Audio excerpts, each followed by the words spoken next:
Hey friends, I want to go over something again. The coronary CT scan.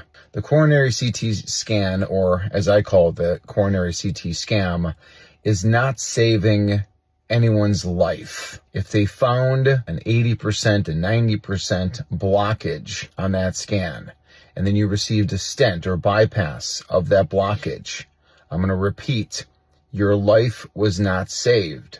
A heart attack was not prevented. That is according to the ischemia trial and other trials just like it.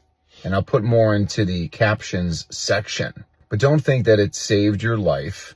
All the CT scan does is lead to pharmaceuticals and more testing, like nuclear tests or angiograms. So the scan is not saving any lives. There's no evidence of that. Do you understand that? There's no scientific literature that says that people who get the scan live longer, live better. And the people who get instrumented with stents and bypasses don't live longer and they don't live better. In fact, they live worse because now they've been instrumented. Stents and bypasses are for people with symptoms. If you're having symptoms, that is a strategy. There's other strategies, but that is one strategy.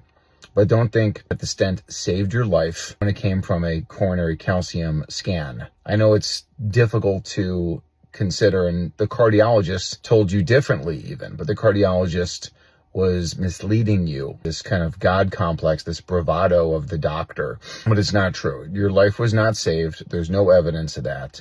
The only thing that you can do is go after root cause, what we call the 100-year heart method.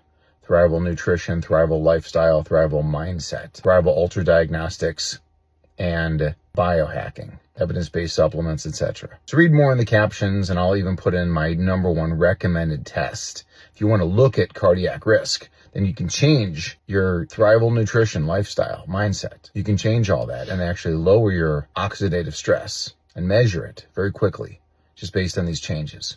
So don't fall for the CT scam. If you've done it once, don't do it again.